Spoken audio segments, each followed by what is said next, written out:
what your most important thing to me is what your show history is in my market.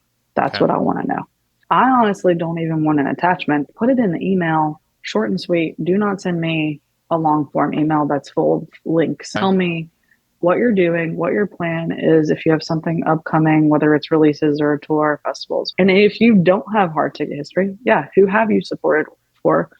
Who have you toured with? What are your streaming numbers specifically in the market? If you can report that to me too, I'm probably going to go check up on it. Honestly, that's what's important to me. And yes, I will also look at a live video too, but first and foremost, I want to see that.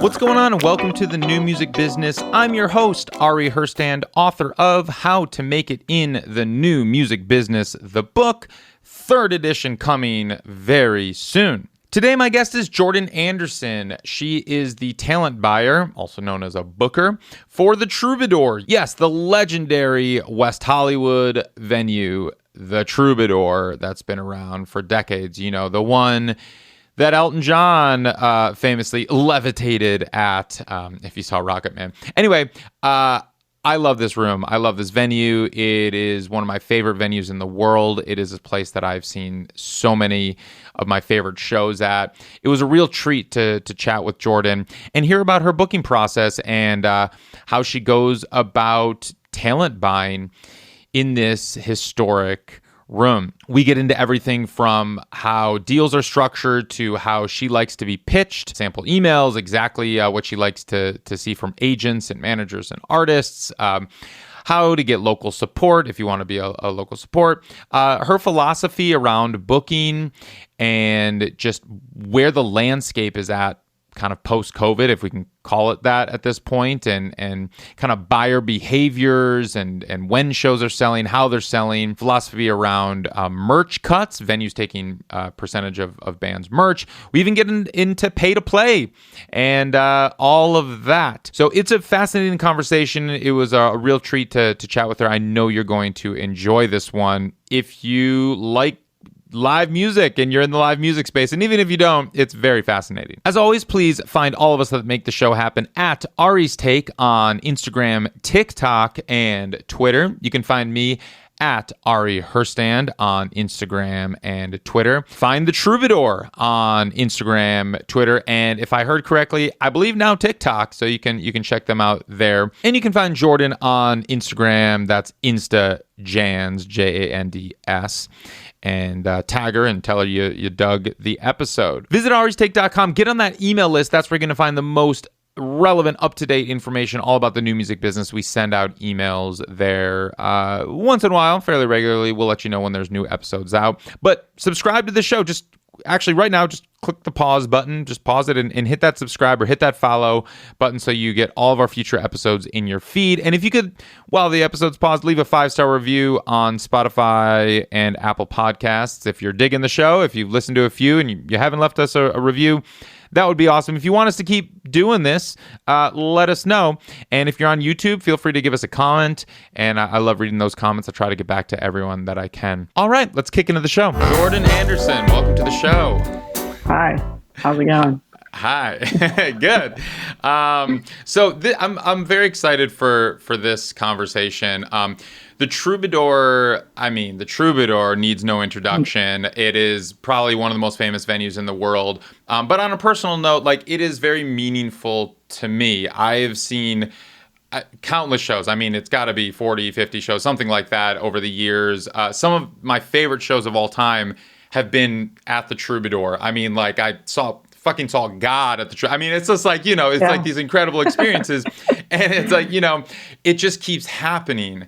And, I think for people that don't go to as many shows, they might, have a magical experience at a show one time somewhere, whatever. And they're like, oh, it's that band that's so awesome or whatever. Or, and I, by going to so many shows and playing so many shows myself, like venues got to feel, there's so much that goes into making a show special. Now, why is the Troubadour so special? Well, it's the wood walls. Sorry. No. Okay. I mean, honestly, like everyone knows, I mean, most people know who stepped foot in there, right? We have Elton John who started there. You have Hmm. the Laurel Canyon sound artist who started there. And then you have the Hmm. 80s with the hair metal. And Uh-huh. then everything that's come since. And I think you feel that right when you walk in the room. And then Mm. you look at the walls, at the memorabilia that's on the walls, and then you're quickly reminded, you're like, holy shit. Wow. Mm. And I, even when I walk into that front bar, I find something new almost every time, and I'm there most nights. So, yeah, it's pretty crazy. And ironically, I had never seen a show at the Troubadour before I took the job. What? So, Oh my God. Isn't that like a prerequisite to booking the right? room? I mean, I know Amy Madrigali, who was your predecessor. Yeah, I know her real well. Tell me about that taking over because, sure. I know gosh, it must have been what, over COVID, I think. I think she It stepped was out. a I feel year like ago. okay. Oh, a year ago. Yeah. So you're celebrating your So, 1 year. yeah, Congratulations. All I right. just did. So I'm at a year and a month yesterday. Yeah. I Wow. started I technically announced I started, I guess, August 13th of 2021. Okay. Um, but yeah, so how that went down was Evan Bright, who's a good friend of mine, Hmm. is really good friends with Amy. Hmm. And Evan called me one day, and I remember I had just got done working out, and I was in Nashville. I moved here from Nashville. I was there 8 years. And I was actively actually looking to go back to AC Entertainment Live Nation, which is where I was pre-pandemic. Okay. And he called me and he said, I know you got the dog and the yard and the girlfriend and the house, but would you ever move to LA to book the Troubadour? And I was like, what? And I was like, I mean, I'll take that call. I mean, shit, Yeah. that's Yeah. so unexpected. Moving to LA is not ever something that was on my radar, to be honest. Mm. Wow. I thought I was in Nashville and that was my place, and that was almost going to be it, maybe. But Yeah. LA just really was never on my radar. So, yeah, I took the call, talked to Christine, talked to Amy. I Christine is actually the manager. Christine is the manager or general manager and owner. Her father is the one who bought it from Doug Weston Got in it. the Okay. 90s. Cool. But yeah, so I actually turned it down at first because they needed someone here in 2 weeks. And I was like, Wow. there's no way. I was like, I'm sorry, there's no way. And Yeah. then Christine, I guess, ended up talking to Amy, and Amy was able to stick around a little longer. Cool. And Christine called me back and she was like, if we can get you out here and on board, and I let you, if you're able to work from Nashville for a month or however long you need, can we make this work? I Mm. was like, okay, sounds like it's meant to be. And yeah, that's what I did. I came out here, How met about the everybody, convincing of the girlfriend and the dog to make you know. the big move? The dog was way more on board, and he's pretty I happy out here, sure. actually. Yeah. Anyway, yeah. So Sure. met Amy. Amy and I are now good friends. I check in with her. She's on Cool. hiatus in Europe at the moment, having a Hmm. great time. Yeah. Hit it off with Christine, and it all ended up working out. Those first 2 months were definitely tough. Moving to Mm. a completely different part of the country, taking a new Sure. job. Nobody really knows me out here or didn't know me personally, so Yeah. it was a lot. And Yeah. coming out of COVID, where I really didn't work that much. So getting back into the groove of being on email every day, ooh, Mm. Oh it my was tough. gosh. I imagine. And what were you doing? You said before that you were at Live Nation, or I thought I read like Live Nation, Yeah. AEG. I guess it's all kind of a So, conglomerate yeah. more. So I had taken a job as a buyer with AC Entertainment in January of Okay. 2020. Okay. Oh wow. AC got bought fully by Live Nation, or fully acquired in January of 2020 as well. Hmm. So technically, I worked for Live Nation. I Yeah. didn't get to see any of my shows play off. So I Mm. was furloughed in May of 2020 and then Hmm. officially laid off in January of 21. So I was doing some freelance booking and marketing in Nashville. Mm. And then again, actively trying to get my job back and having those conversations before I got this call. So you had done some talent buying previously. That was kind of Yes. because I know you'd worked at a few. Well, yeah. Tell me a little bit of your So history. yeah, Hmm. sure. So I'm from Mississippi. Tupelo, Elvis's birthplace, which Nice. works for what's going on right now around that. Sure. Right. I went to the University of Georgia and was in the music business program there with David Barbie. I worked for Widespread Panic when I was in college, and that's kind of what got me into. I want to be in live, Mm-hmm. seeing that band go and do their thing. I really respect them and what they do and how they do it. Yeah. And then I was moved to Nashville after I graduated, not really knowing anybody, and was Lenore Kinder's intern at AEG. Oh, okay.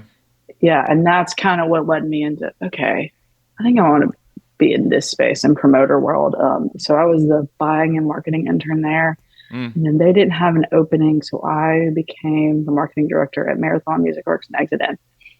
Okay. So I was a marketer before I was a buyer. So marketing Exit in director there. the music venue in Nashville. Yeah. So I moved to Nashville straight out of college. Mm-hmm. So yeah, marketer there for a few years, and then went back to AEG and was the marketing manager turned eventually marketing director, basically, with Lenore Kinder, Allie Harnell, Dustin Turner, which all of those people are now somewhere else, but had an amazing time in that office. But Lenore kind of, go ahead. Oh, no, go for it.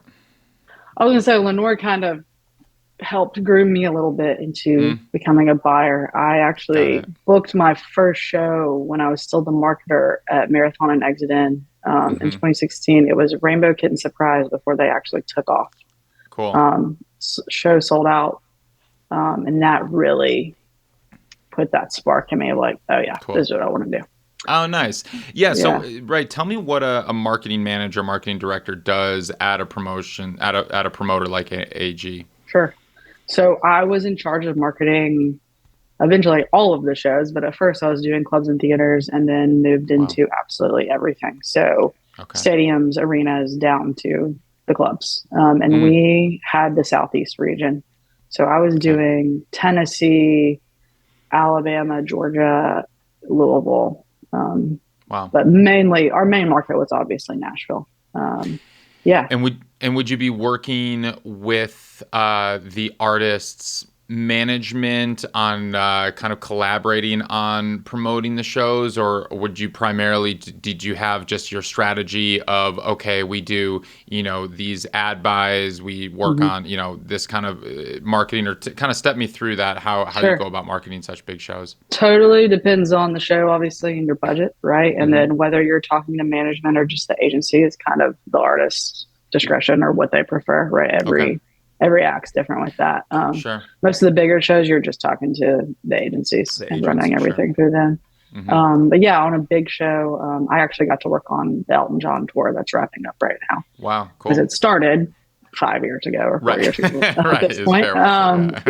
So, those are no brainer, right? They're going to sell out. But it's kind of just making sure there's awareness that he's coming. So placing radio, placing TV, placing billboard, placing, snipes, whatever it may be. I was in charge of that, and had a digital marketer that worked under me and an assistant too. So we had a good, solid team doing everything.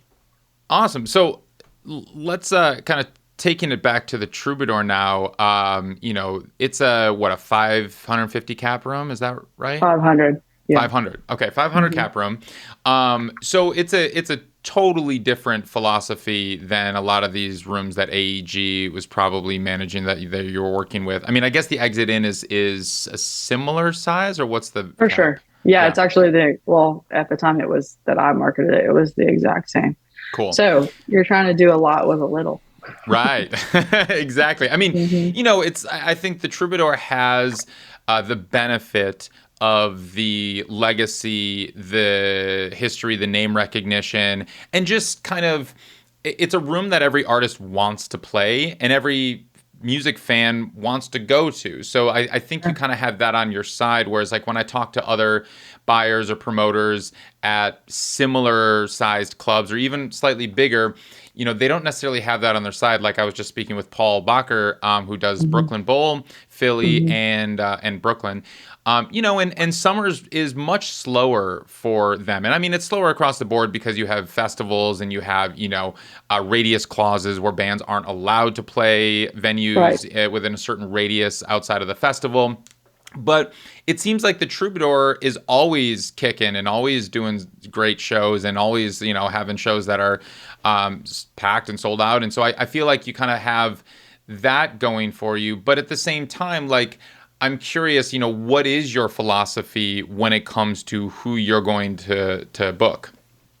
Sure. You're definitely right, but also it's not that simple anymore, right? Okay. Yeah, I think we're still not back to being as busy as we were before COVID, you Got know? it. So while that does happen, and you do see it happen because of the name, 1000%, we still have to market our shows, Sure. especially with the amount of traffic that's happening right now due to COVID and just everybody's touring. Right. Everybody's touring. So Mm. my philosophy at the moment is just keep it in front of people. Whatever that means, we need to keep it in front of people because they will forget because you're getting so much thrown at you right now. Yeah. And you can only be so many places and you can only spend so much money, right? Right. On shows. So yeah, going back to what you said on philosophy of booking, I mean, Mm-hmm. I mostly book directly with agents, and yes, I'm Okay. mostly being outreach too. But we still have those slow summer months too. So I still Sure. have to sometimes do my own outreach or go find that local band that needs to fill a date for me in the summer, which happens. It's hard to say this is the standard at the Troubadour because we're coming off of a time that just doesn't make sense, and things Yeah. still feel like they don't make sense. Sure. So it's hard to say like this is how it works, but this is how it's worked this year. Yeah. So yeah, and every show hasn't sold out, and they don't, and they won't. Sure. I had a show last night that didn't sell out. It was still great, still happy to have them.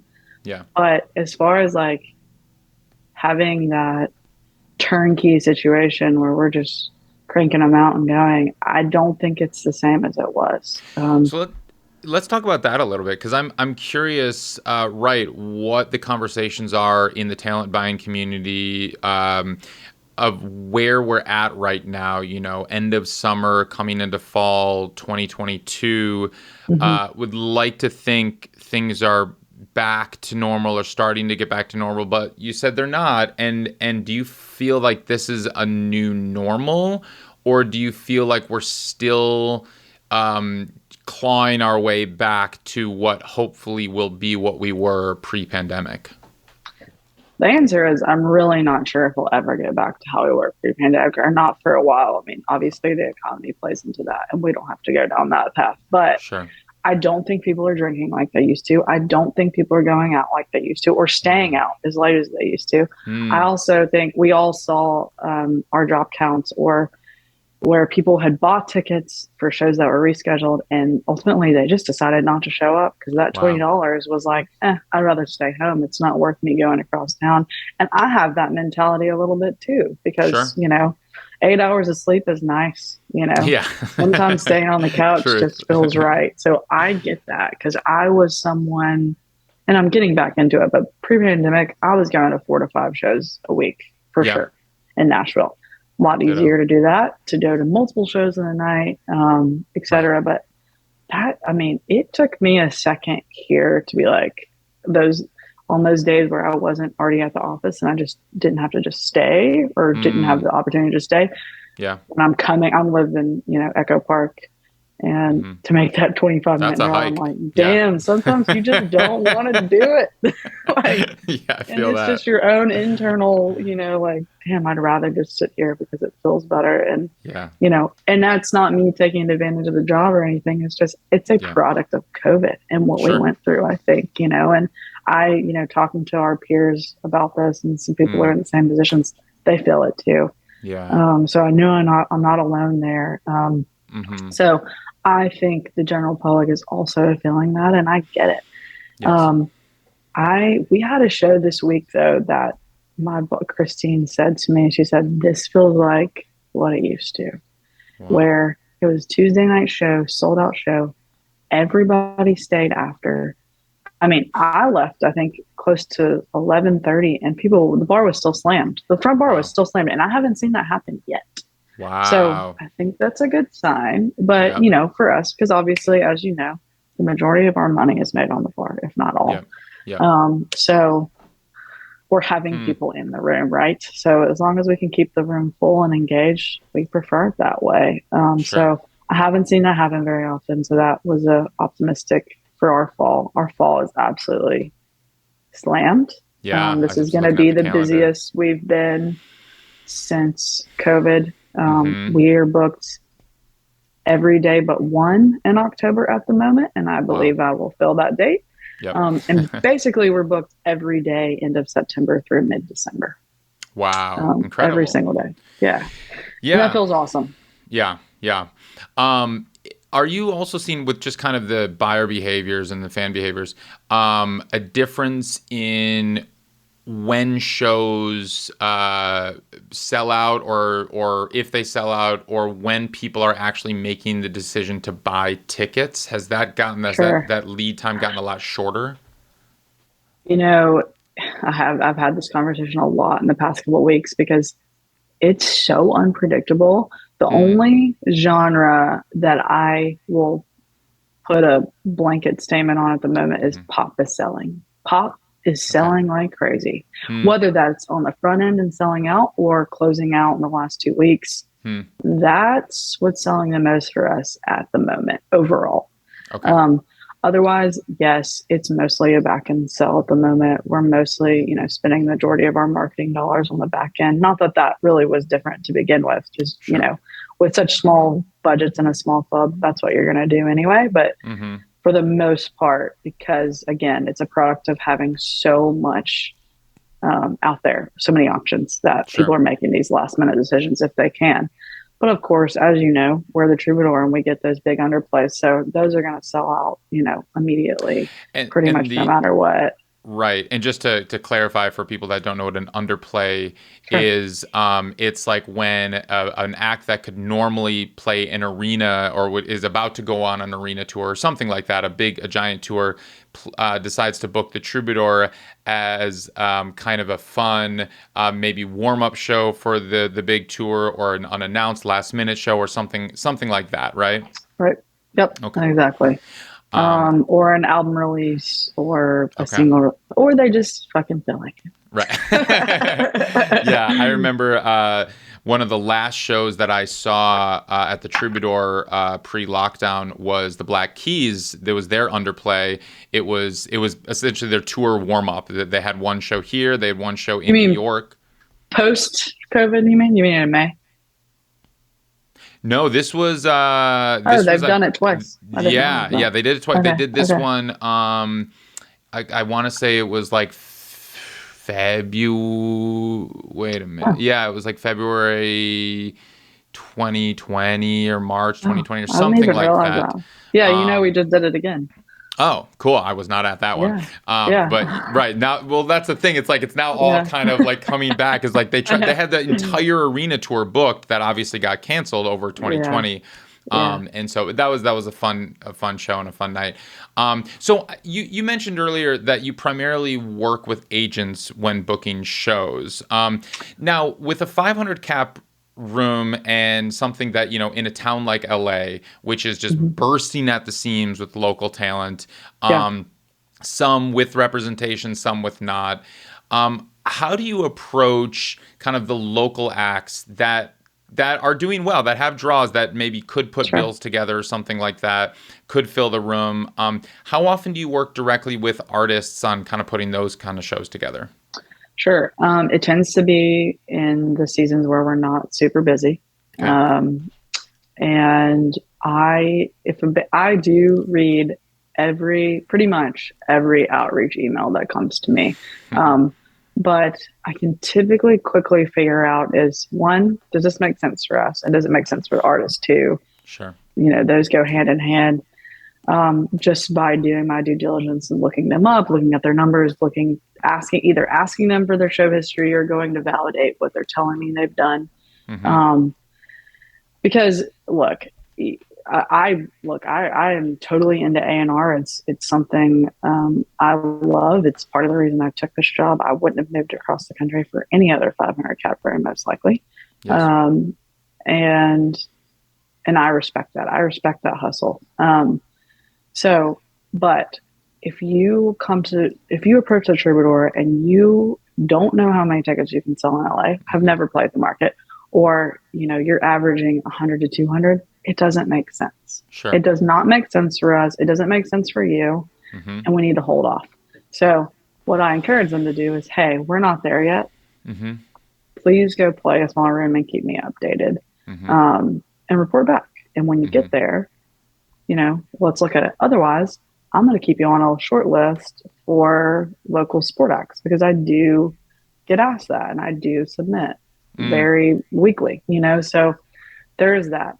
The other side of that is, it hasn't really happened a lot yet, but there will be like a time where I randomly have a date open where I need to try to fill it with local acts and build a bill.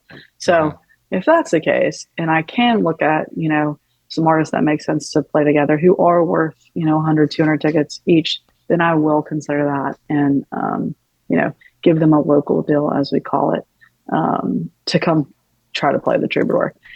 So far, it hasn't happened a lot.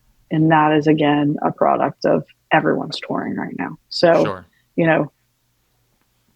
I'm more likely, and I would say majority of the buyers in the world would say this, I'm more likely going to talk to someone about a band who has representation that approaches me from, an agency, who can report show history to me, or, hey, this is exactly what this artist is doing. We think this is going to pop off. Here's the stats to back it up, or here's why we think so, to play the room. Sure. Versus someone, reaching out to me on the form on the Troubadour website. Sure. That makes sense. So let's talk show history and what that means and what you'd like to see in a pitch email about that. Sure. I heard this conversation with Paul, and I agree with what he said. Okay. I don't want it to be complicated. I honestly don't even want an attachment. I agree. Put it in the email, short and sweet. Do not send me a long form email that's full of links and whatever. Okay. Tell me what you're doing, what your plan is, if you have something upcoming, whether it's releases or a tour, festivals, whatever. What your most important thing to me is what your show history is in my market. That's what I want to know. Okay. And if you don't have hard ticket history, who have you supported for? Who have you toured with? What are your streaming numbers specifically in the market? If you can report that to me too, I'm probably going to go check up on it, honestly. But that's what's important to me. And yes, I will also look at a live video too. But first and foremost, I want to see that. I want to see those stats first and foremost. This is interesting. So in the email, meaning you would like everything included, even if the email is a bit longer, whereas some people would link to, let's say, like an EPK, like a one sheet, a one page on the website. You want everything embedded in the email? Well, if you're just going to type me a quick note and then send the attachment, great. I don't want to see a whole thing I got to read through and then that on top, and then, again, short and sweet. So whatever that means, really. Yes. But I will say, if you send that attachment and you do put, hey, here is our history in LA. Yes. And that top part of the email, that's amazing to me. Is that the most important part to you, is because, you have to fill the room? Is it kind of show history and then it's like, oh, and by the way, we play music too. Here's links to the music, YouTube, whatever, live video. What are you looking for in addition to show history, ticket sales? I'm not discrediting either, but again, it's like I have a threshold.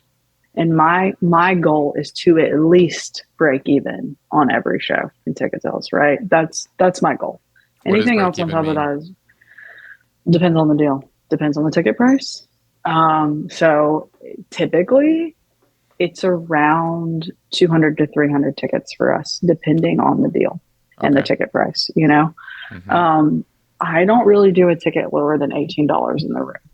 Okay. You'll see a few things we do. We do a showcase called with Sound Collective presents about once every 2 months, and they will sometimes have a little lower of a ticket price, but pretty much I'm not doing a ticket under $18 because that's as low as I can go to break even.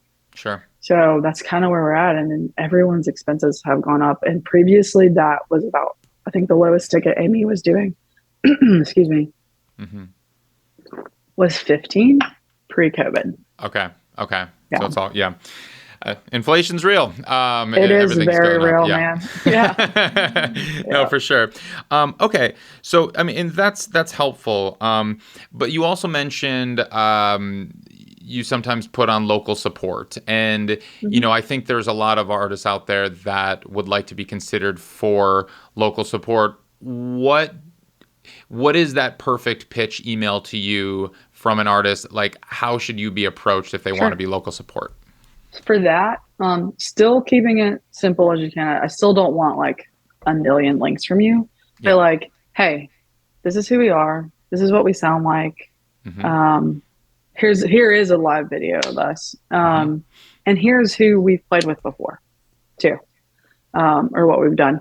But as far as I'm not looking, obviously, at numbers as much there as I am, does this make sense for the bill, more or Mm-hmm. less? So, Mm-hmm. it's definitely, ultimately, I'm still pitching to the headliner. It definitely comes down to their decision, but I'm Okay. filtering that out Gotcha. for them a Gotcha. little bit. If I'm asked, I mean, I'm sure you're aware the majority of touring acts are carrying support these days. Mm-hmm. But it's probably about once, maybe every 2 weeks, I'm filling a support slot for somebody too.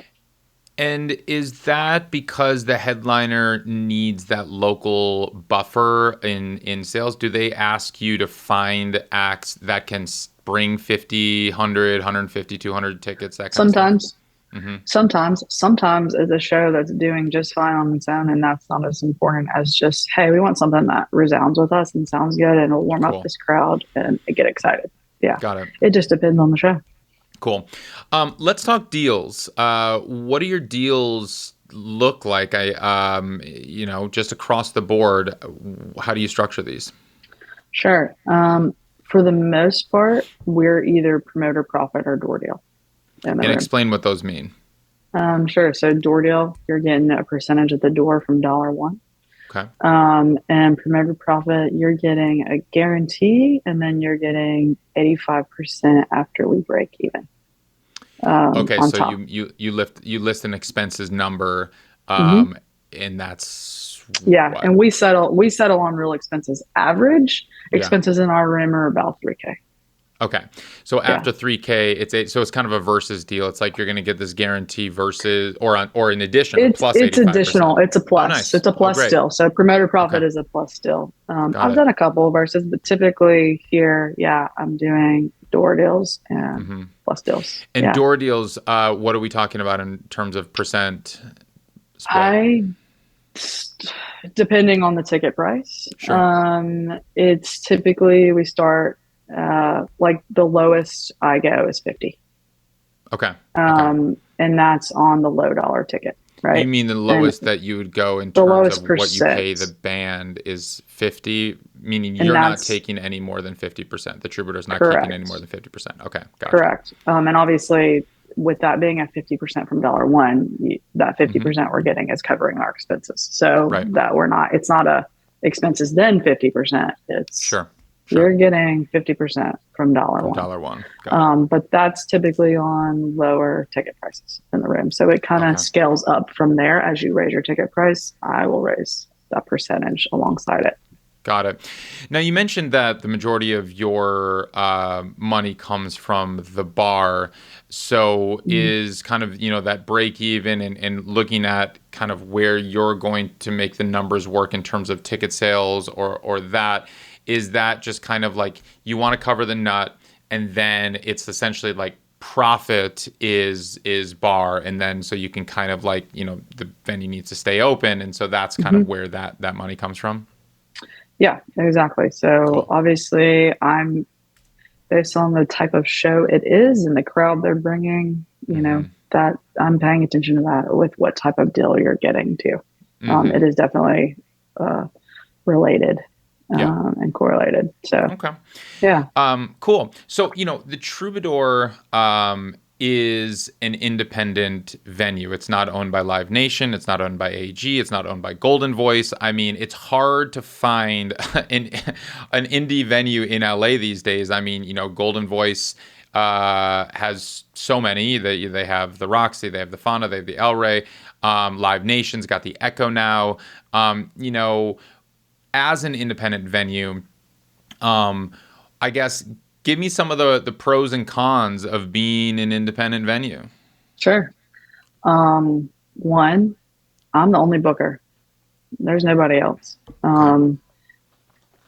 And it is family owned and operated. So there's the pros and cons of that, but we're a very close knit group, tight group. I know everybody who works there. And we get to hang out every day, and that's a good time. With us controlling ourselves, there's nobody telling us what to do, how to run the room, who to book with. I don't have to, for the most part, we're seen as Switzerland. We have good relationships with AEG and Live Nation. However, they don't come into the room. But I do get to, if an artist wants to play the Troubadour, typically if they have a tour deal with AEG or Live Nation, we do get to have those shows in the room as one-offs because I'm not seen as necessarily a competition in that aspect. I'm not growing that artist to the next room, right? You're playing the Troubadour, and then you can go play with whoever you want to after that. And I have no say or care, in regards to that. So, I think that is one of the biggest differences for me. And especially in this town, I mean, it's a town that's, very competitive between those two promoters. And, Nashville was, I feel like it's leaning one side over the other currently, but this is the most competitive market I've ever been in, for sure. And one of the most competitive markets that exists. So, it's fun to be a part of that. It's fun, to get to be in a room where everybody actually does want to play it. So I do have that advantage where sometimes it doesn't matter what AEG and Live Nation are offering. The artist wants to play the Troubadour. So I get the show anyway. And it doesn't come down to money all the time. Cool. That's great. I'm curious, when it comes to newer acts, or I should say acts that maybe haven't played the market, but are being, maybe are priority to an agency or something like that. What you do to, I guess, validate or protect yourself, or, because I think I've been hearing this a lot, and I'm curious your take on this, or if you've seen this. Streaming numbers, as we know, are not always great indicators of ticket sales. I've heard horror stories of Spotify darlings who are, we're talking tens of millions of streams, probably like million plus 2 million monthly listeners that are struggling to sell 30, 40 tickets a night. And it's like they're playing these like 400 cap rooms, 500 cap rooms, and it's empty. And I've been seeing this and hearing this. Have you experienced that? What do you look for in kind of these acts that maybe are being, are the priority ones, and they looks like their social media and their streaming numbers are very impressive? What is your layer deeper that you go? So there is no right or wrong answer to that, first of all, and there is no way to predict it. So let me preface there. I hear you on sometimes they're not worth any tickets if they have numbers. But what I will do is go dial in on where are those numbers coming from? Are they coming from here? Because if they are, there may be an exception to that, right? So that is, I will go look at the streaming markets and what your top 10 are and how many listeners are in this market. Because there are artists who exist that have millions of followers or streams, but they may only have 1,000 people listening in LA right now. So those exist. I think TikTok, is also a player in that, a lot of people assume, hey, this artist is absolutely popping off on TikTok, and they very well may be, but they're not worth shit in ticket sales yet. Right. Maybe they will be, but they're not yet. So I will go look at is, one, are they performing anywhere yet? Is this their first show? Is this their first tour? Have they been in support with anyone? Have they played this market? And try to also go find what is their show like. So try to go find some sort of live video of them performing too. Just like even if there is nothing else to back this up besides their socials, like maybe they haven't even released music yet or not a lot. Are people paying attention and engaging with them? And I'll go look at that too. Ultimately, it's also a gut feeling. How do I feel about this? I would like to say that I have great music taste. So, and I'm pretty good about that gut feeling. I've been wrong 1000%, but I'm more often right than I am wrong when it comes down to that. Cool. Which maybe that's how I got here. I don't know. But cool. For the most part, I will say there's not many cases that come my way that are in that position. There are a few. And Gotcha. if I book something that the on-sale shit and we're seeing this being a product of that, what can we do to change that? What can we do to push the show to the show and help this artist who we may believe can get there and just hasn't yet? Yeah. Make this better. So I will say, being a marketer before I was a buyer, that has helped me with communicating about shows, being able to dial in with my marketer and kind of, hey, this is what I would do. This is what I think. Let's go this route. And I will pretty much every time get on a marketing call to dial in on something like that too, to be a part of that conversation. Cool. And so let's talk a little bit about marketing. What do you do? What does the Troubadour do to help market the shows? Sure. So our budget is small. It's pretty much less than $1,000 per show. Okay. Obviously, our newsletter number is pretty large. Obviously, we run social media ads just like pretty much any other venue is going to. And then outside of that, the grassroots stuff is, we always want video. Video is still king, especially a video that's like engaging with fans. So I'm going to ask for a shout out video from the artist pretty much every time if we have tickets left to sell. Cool. Because why not? Because most of the time artists are totally down to say, hey, I got a show at the Troubadour coming up. I want you there. Right. Yep. We are starting to explore TikTok. We haven't totally done that yet. It's literally in the works in these last week or two. Okay. So we're going to explore that route and just see what kind of engagement we can get there, especially with artists who are active on TikTok. We're going to see how we can support there and vice versa. Cool. If we can get personalized videos going up there for shows, because, the younger audiences are engaged there. Yeah. They're not necessarily maybe seeing those Facebook and Instagram ads anymore. I think we're seeing that start to change. Otherwise, we have a street team. We hit pretty much every side of town, mostly with calendar ads at this point. There's just not enough. What does that mean? Calendar ads? Meaning, here's everything that's coming up this month or next 2 months versus so Troubadour here's one show with all the different acts coming up this month. Okay, cool. So we do a lot of that. And then we'll set up, giveaways with Amoeba or, we do like to dial in on this, especially if an artist lives here. Hey, where are your favorite spots to go? Can we connect with them and see if they want to host a giveaway or help promote this show too? Cool. So we'll do a little bit of that. And then also we've been doing some ticket hides lately too. Fun. Which is just another way to engage a little bit. Did you do that with Charlie Hickey? His show that he did that? I saw that he's a friend of mine and I've known him since he was playing Genghis Cohen way back with Phoebe Bridgers like 8 years, 9 years ago, 10 years yet to see something. a show in there. I just went and ate there one day with a friend and I gotta go see a show in there. I had no idea it existed. I think it's so cool. It's very tiny. It's very fun, but there's a lot of history there and it's cool. It's cool, that catching Charlie and Phoebe there back in the day, and then them obviously, Phoebe exploding and now her lifting Charlie up as well, which is amazing. I'm a big Phoebe stan. And everything she touches. So I love it all. Totally. I, for some insider baseball knowledge, I play a temple gig twice a month with Charlie's mom. And wow. I've been doing this for the last 9 years. And so not 8-9 years ago, she's like, oh, you want to come see my son?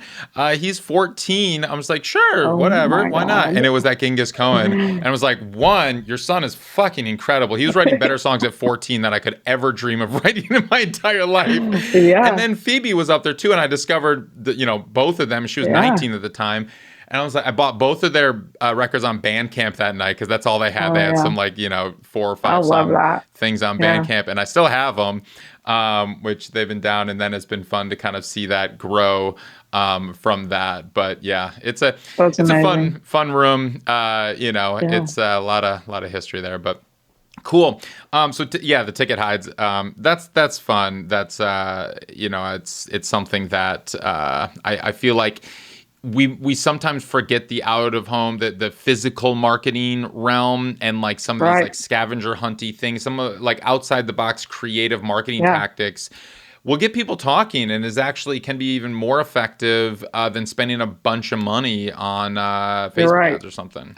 You're right. And, we're constantly trying to think of more ideas like that to engage with, and just, and it's another content piece you can put posting about too. So it's just like, it's all correlated. And obviously there's an advantage here because so many artists that do play the room ultimately live in LA too. So sure, that's helpful. Yeah. Yeah. So I have a question for you that I'm curious. Well, one, what outside promoters do you bring in, and what goes?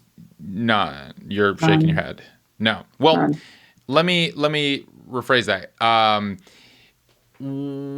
looking at the calendar, and there's this Kelly McGarry welcomes night. Let's talk that. Okay. Sure. So that is there are a couple of local people that the Troubadour has long-standing relationships with. That if we have a date we need to help fill, we will reach out to. And they have, a relationship that exceeds me, and they're close with the owners, and they're the only people that they will allow to help book the room outside of myself. And that's it. But as far as proper promoters and promoter deals, they do not happen in our room. Right. Okay. Yeah. That's interesting. Yeah. Because she falls into the category which has given the Sunset Strip and a lot of these legacy venues a challenging feeling when it comes to pay to play. Those shows in particular, I'm looking at the bands that are playing the show this week, and they're all selling tickets through their Eventbrite, through their own Eventbrite, through their Instagram bios. And I've investigated this in the past, and I've DM'd with them and hit them up, and even contacted Callie, and it's kind of like this. It's like the pay to play. It's like you gotta sell a certain number of tickets, and then they're gonna, if you're on the hook for that number of tickets, and it's like Kelly doing these deals and whatever, and it's something that, fortunately I hadn't really seen at the Troubadour, but I'd seen at the Whiskey and the Viper and, all of these other rooms that it's kind of like gave the Strip, it took a turn, and it was like the last 10, 15 years. It was kind of like, I'm not going to the Whiskey anymore. I'm not going to go to the Viper room anymore. It's just become that, where it's like, let me throw 5 bands on a night. They have nothing to do with each other. Everybody, it is hit it and quit it. And it's kind of like, and it doesn't feel great for artists to being friends with so many artists when it's like they're being shaken down by promoters who are just essentially standing at the doors like, you didn't sell 50 tickets, you got to give me some money before you get on stage, that kind of stuff, which is like, what is your take on this pay to play concept here? Let me do preface with, I don't work with Kelly. She works with the owner. So that does not run through me. But my understanding is who does play the room with her are correlated in some way, and it's more seen as like a showcasing opportunity with her. Sure. And I don't know what she does at other rooms, straight up. I do not. I can't comment on that. I haven't been to any of her shows elsewhere. I don't know what that is like. Yeah. I do know what you're talking about, and I have heard that about the Sunset Strip and what's happened, and that is heartbreaking, and that is not something I am a part of or would ever participate in, and it's not something our room does either. She just has a long-standing relationship with the room in general and with the owner. And how that changes, I feel like we're doing less and less in that, and we will probably continue to do less and less in that because, quite frankly, we don't really need help filling our room for the most part, right? Sure. So I really can't speak to it a lot because I'm not involved. Just to be straight up, it's not a part of my job and what I book at the room at all. Well, that's good, and that's nice to hear. I get my, the red flags and the alarm bells start to go off whenever I see these kind of, local promoters that are in extreme air quotes right now. Because, as an artist, someone who started as an artist and moved here 12 years ago to LA and was getting hit up by every quote unquote local promoter who, would pitch me, oh, you want to play this back in the day, you want to play the House of Blues, you want to play the Whiskey, you want to play the Viper Room? Well, here's the deal, man. And it's like, oh, it's disgusting. And it's it's so sketchy. And like every, younger artist that just is not that experienced is like, oh my gosh, I get to play the Troubadour, holy shit, whatever you need from me, thank you so much, oh my gosh, you're amazing, like, yes, I'll pay you all the money in my bank account if I can step on that stage, it's like, so it's very predatory. And I've spent the better part of the last 10 years calling out a lot of these pay-to-play promoters on Ari's Take and on Digital Music News, and every legitimate promoter and talent buyer that I've ever spoken to. We don't do that. No, you don't do that. And and agents too, and promoters. They don't put up with it. No. So it's like every artist that's listening to this right now is like, this is another opportunity for me to be like, yo, you don't need to pay to play. If anyone approaches you, no matter what they call themselves, no matter what venue they say they're booking, run the other way. Don't work with them, because if you are worth those tickets, if you can sell those tickets then that you can fill that room, exactly, then you can do it yourself. I totally agree. And I coming from Nashville, I didn't hear about that happening ever. So when I got here and started to hear about that a little bit, because I was like, oh, I want to go see the Whiskey and I want to go see the Viper Room, and someone was like, honestly, it's not like it was, and this is what happens in there now. And I was like, what? Why? Yeah. And also, how are those people who are working in those rooms fulfilled knowing that that's what's happening at this point?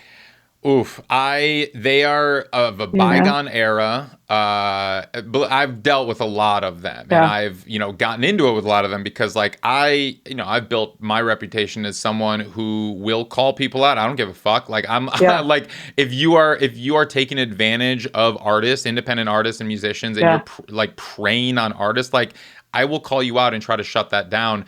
But they are of a bygone era. A lot of them are washed up from the 80s. A lot of them, it's like, that's the Whiskey and the, heyday was the 80s.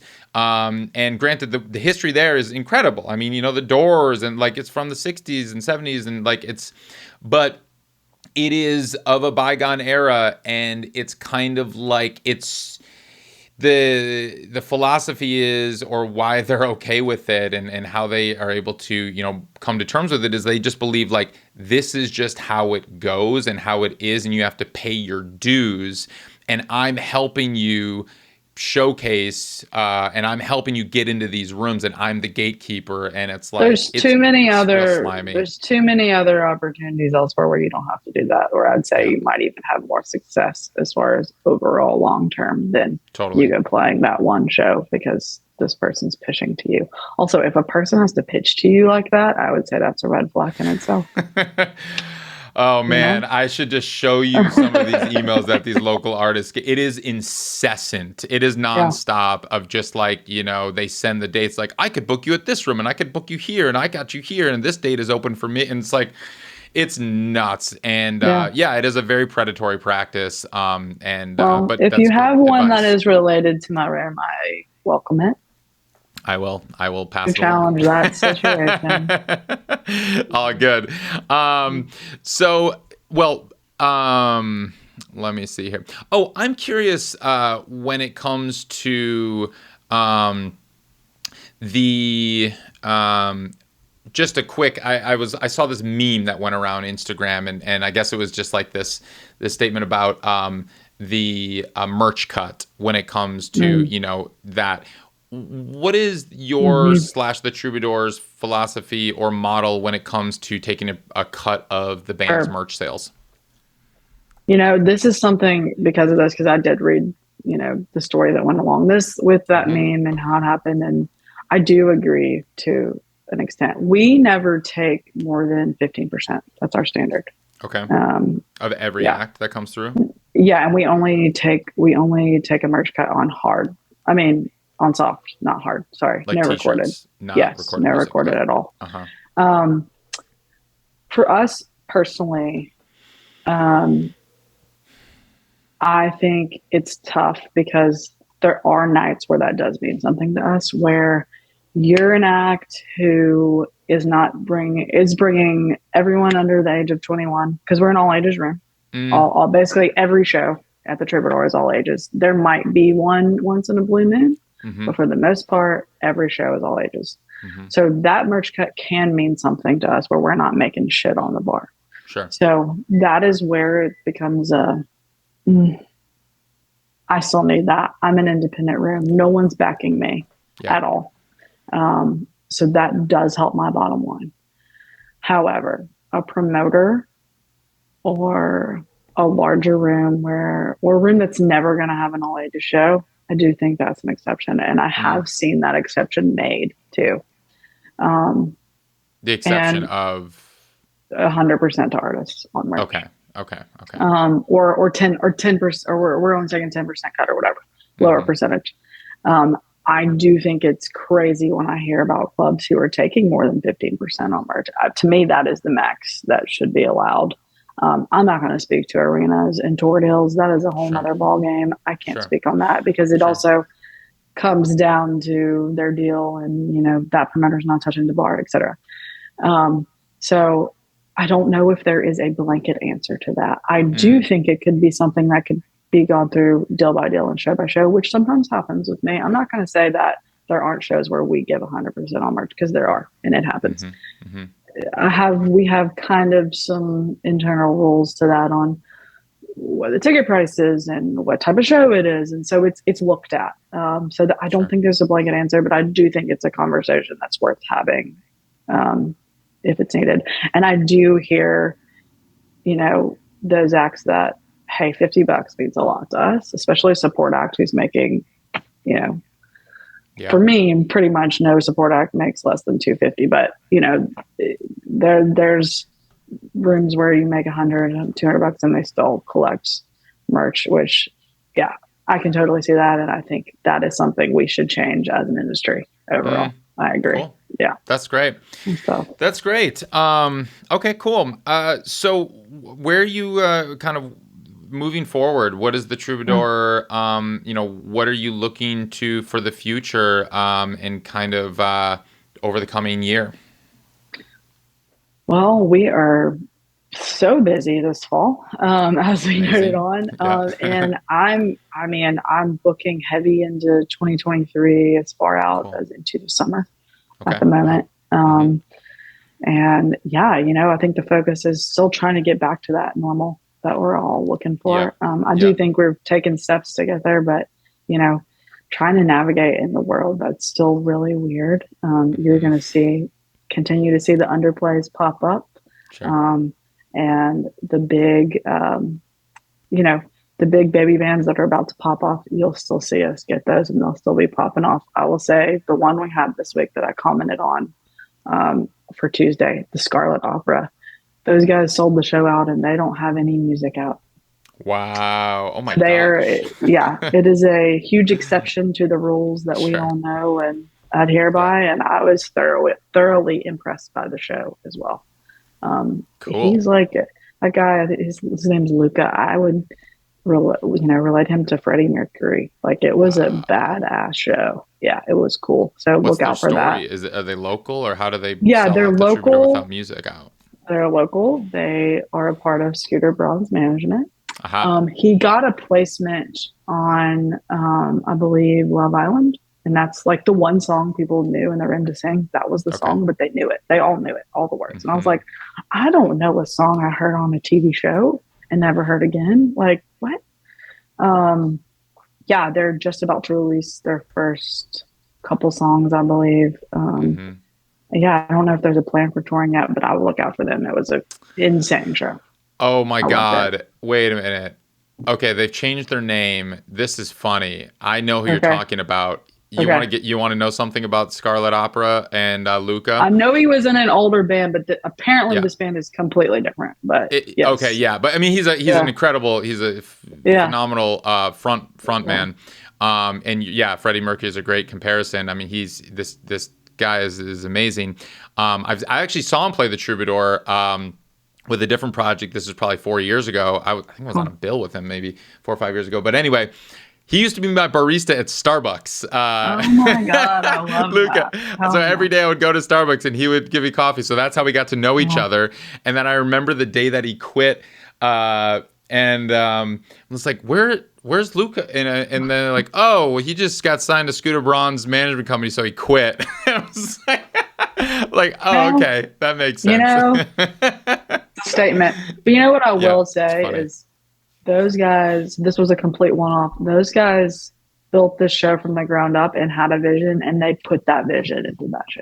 Like, I did a walkthrough with him, and he was like, you know, saying all the stuff he wanted to do on stage or whatever. So then when we got to day of show and I walked into the room, the lights were low and they had their stage production set up. I was like, wow, they built all of this themselves. They put like this really cool backdrop up. It was like not aluminum, but long sheets of aluminum, and then made it with the blue light on it and made it look kind of like ice. But the theme of the night was opera. So they had a violinist open, and they had a burlesque dancer, and they built a chandelier that spun over the stage that they just made themselves. And I was like, you don't see that happen too often. I think that's so cool. So respect to them. It was an amazing show. So cool. You know, everyone showed up. So yeah.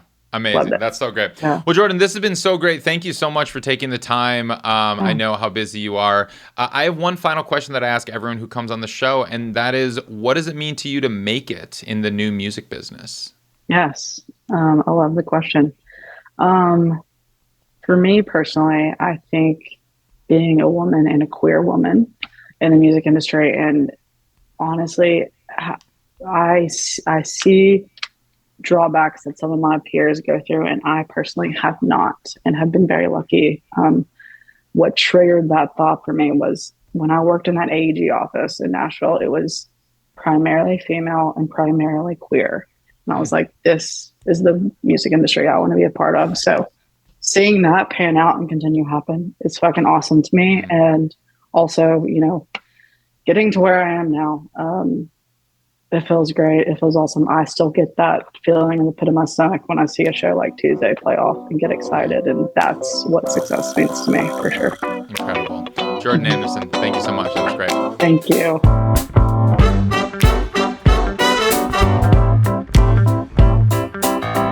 Today's episode was edited by Maxton Hunter, theme music by Brassroots District, and produced by all the great people at Ari's Take.